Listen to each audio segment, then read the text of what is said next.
it? I can't tell anymore. Yeah. We ain't getting any recording done this week whatsoever. Too hot. It's been extremely hot, and we've been busy with the truck stuff. Also, with that being said, we finally got the right bloody belt for the 12-ton. Finally. It took 4. So come to find out, and this is kind of weird with the engine. The engine that's in that truck has 10 different belt combinations from our local parts store. Now, so there's like 10 different belt combinations from our local parts store. And the reason being is the truck could have, what, dual alternators. It could have AC, no AC. Belt-driven PTO. Yep, belt-driven PTO. There's a couple of different sizes of water pump pulley even. Fan clutch pulleys. Same difference. Yeah. So what ends up happening is we tried 2 or 3 of the belts that were closest to the size we needed. Not a single one of them worked. Not to mention there's different widths of belt and material. So as funny as it is, I said, the hell with this. I went on Summit. Summit Racing is your friend. Sometimes. Yes, and reverse engineered it. It's okay. It's an 8 rib. It needs to be about 102 to 103 inches. It has to be an inch 060 wide, or an inch 080 wide. Click all that in. I get like 50. Okay, let's narrow it down. Narrowed it down to the point where I found one belt that would work. And it's funny because that's a 95, 96 International 4700 with a T444E. The belt that works on that truck is from an 05 Peterbilt 362 with an 11.1 cat. Is the proper belt for that truck. Whatever, it works. We put it on there, we're back on the road. New thermostat is keeping that damn thing right at 180 where it belongs. We have a pretty big hill over here on one of the roads. We took her up that with a 1-ton on the back, so it's grossing at 24K. No problem, it just right at 182-ish, right there. Thank God. That's over. The other project, so to speak, is we're going to basically take the cab for his 57 and get it on this makeshift dolly that we got for free so we can roll it around, and that's coming in here next. Yeah, because you'll notice there's another vehicle that's not in here. Like in this general area. Where we're sitting, yeah, thank God. Waiting on parts is what we're doing. So parts are on intergalactic back order, as some people would say. Yes. So we're just waiting for some parts to come in for that. We can start building it, which, I mean, we have wreckers. We can just move it around. No big deal. Not worried. To get parts, we'll move it over here, start building. And then we'll put it back over there. So yeah, we're going to move the cab up front here, put it on the front of the list.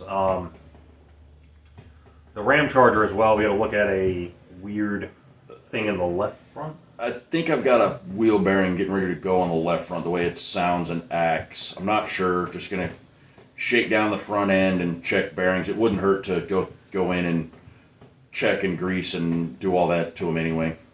I know we've never done that. We've never had the hubs apart, I don't think. I did it when I first put the axles in the truck, 2008, 2009. I went through and put all new bearings and everything in it, but...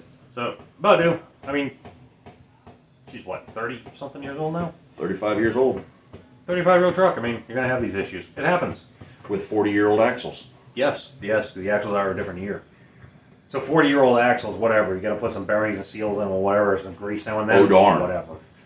Those axles, I mean, they're pretty tough. They're Dana axles. 60s.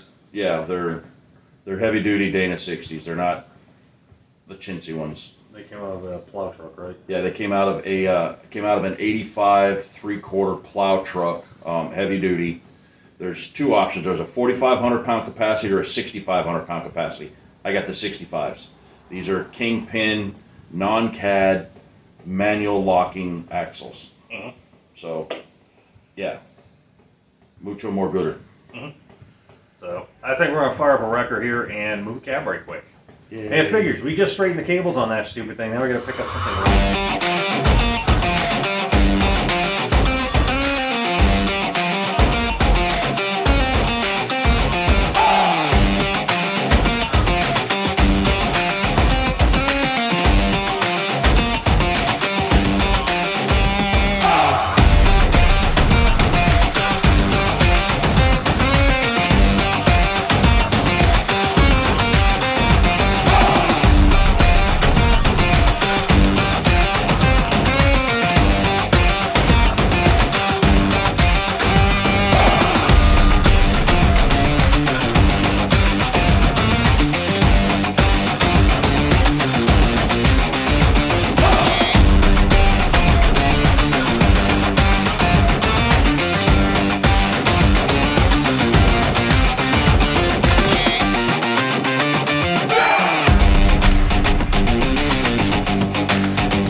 is that step so important? Well, this allows us to do two things really. One, there's a 57. The cab does need some help. The upper structure is actually really solid. Yeah, it's really just the floors, the rockers, and the lower part of the back of the cab. Everything else is good. Yeah, it's all there. So the second part of And this, a new hood. yes. So the second part of this is, with that off, we can now take a donor engine. We have a 318 block sitting over there somewhere. Sitting in there. It's locked up. Yeah, pretty bad. So what we're gonna do is use the block anyway as a mock-up to where we're gonna go get the original trans. We have the original drive shaft. We're gonna bolt the drive shaft in, bolt the trans to it, suspend it up with bungee cords, wired, zip something, who knows. That way we can locate where the engine needs to be according to the current drivetrain. Yep. And then we'll swap the engine out, or that we can put that there, make motor mounts. and trans mounts. And a trans mount. No, we gotta change the trans to do that. We can make engine mounts. Then we can swap the transmission, because I got a totally different transmission to go in this than came out. Yeah. And then we can make a trans mount once that's done. Then we can make new drive shafts, because we gotta figure out something for a parking brake. Probably some kind of divorced pinion brake, I'm thinking. That's still in left field. We haven't gotten there yet. I got some pretty good ideas on that one, actually. My idea was 2 4x4 chunks of wood, but we're on. I was gonna replace the carrier bearing with a pinion brake. We'll make something work, one way or the other. We'll figure it out. Part of doing custom stuff. Install bolt, find problem. Yeah. Fix problem. Remove bolt. New problem. Drink coffee. Find more problems. Turn fan on. It's hot and humid. If anybody's looked at the weather forecast for the southeast U.S., mainly the Carolinas, yeah, we're looking at triple digits for the next few days, which doesn't sound bad. Until you work in it. Until you work in it, and then you've got, 50-60% humidity on top of triple digits. So It sucks. So with that being said, I'll be honest with you. Next week I'll put out a video. And I stated, I think last video before, we got to keep our physical health in mind. Okay. This one's not getting any younger. Neither am I. We're not going to kill ourselves trying to do this. I mean, in all reality, I probably won't even come over here next week, just because it's going to be so bloody hot. I already had that minor heat stroke in there earlier this year. I'm not taking the risk of that again. We're basically just going to be running the trucks, and when calls come in, we'll go do them, come right back to the AC and chill out. Mm-hmm. I mean, as you can see, we're covered right now, and all we did was what you saw We literally didn't on do camera. anything strenuous. It's just hot. So, like I said, keeping our physical health in mind. Mental health, that's already in left field anyway. Asphalt 30. Yeah, Asphalt 35, my personalities. But anyway. I was kind of a fan of Quiet Riot. So, like I said, we're not putting up a video. We're not going to kill ourselves. As much as we'd like to do that, we're not going to leave you out of anything, so to speak, because we're not going to work on anything. We're just going to run trucks. Unless something really interesting comes in and we're out there killing ourselves literally just to do it in normal speed, then we might video that. A good recovery or something. Yeah. Who knows? We'll see. We'll see what We happens. might have to go fish a truck out of Lake Norman. To go Again. swimming. So we're going to insert story time here. Why not? So a couple years ago, I got a call, and guy asked if we could do a winch out. Sure, no problem. What you got? An F-150. I'm sitting here thinking, whatever, that's easy. Okay, so it's right around the corner from my house. I got the 12-ton, an F-150. This will be easy. And then he says, it's in the lake. Oh. Okay, whatever. So I go out there, and this is the best part. So I'm looking over it. I'm like, okay. Basically, the park, something in the shifter. The shift cable's disconnected from the transmission. Somehow, and it got knocked into neutral. So this thing has no park. I was like, huh. Okay, so I can pull it out, but as soon as I unhook it, it's bloop, right back in. Huh.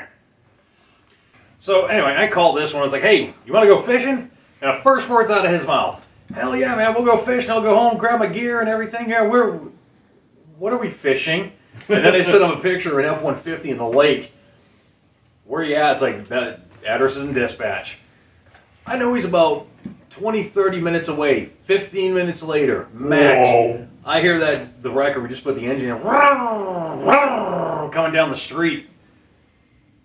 What? I don't want to know. I don't want to know. That truck will set some land speed records for me. I don't know how or why. And officially and honestly, I don't think I ever really exceeded the speed limit more than within reason. I don't want to know. I don't want to know. Plausible deniability. Foul float is real. So you did blow it up. But anyway. That was 5 years ago. But anyway. So yeah. But that was interesting car. I'll throw some pictures up here in a minute.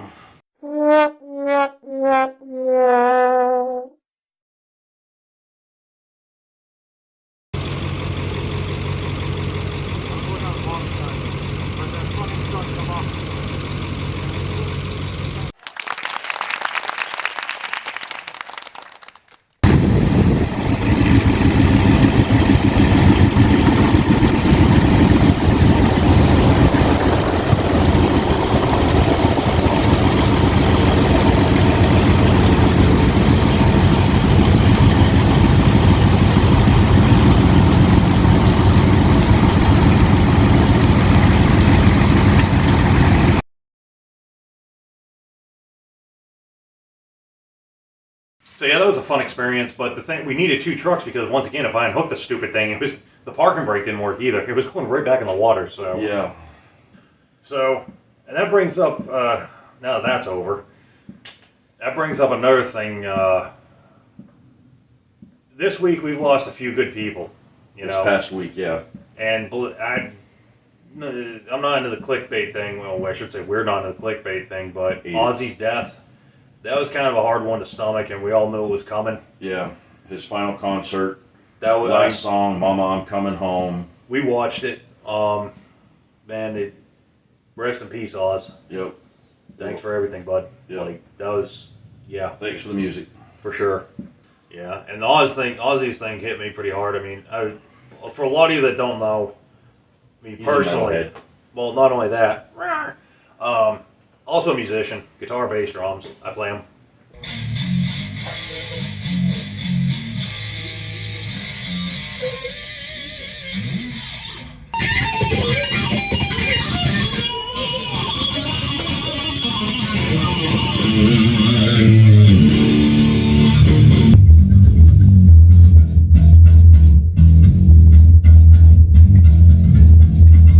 And, you know, growing up, yeah, I used to listen to a lot of Black Sabbath, a lot of Ozzy and stuff like that. That's where, then, if I remember right, Iron Man was one of the first songs I learned how to play by ear. I listened to it and learned how to play it. I was like, oh, hell yeah, I got it. But, once again, Ozzy, rest in peace, bud. Yep. Rest in peace. Well, with that being said, I think we're going to wrap this one up. So, yeah, don't forget to like, share, subscribe, blah, blah, blah. That notification bell that's sitting right here. Yep, give it a blah, blah, blah, blah. Ain't gonna hurt. Just do it. Just ding. Anyway, we will not see you guys next week. Hopefully the week after, though. So, stay safe if you're in the if you're in this heat wave. Stay inside, stay in the AC, or stay hydrated. We'll see you guys. Yeah, we'll see you guys later.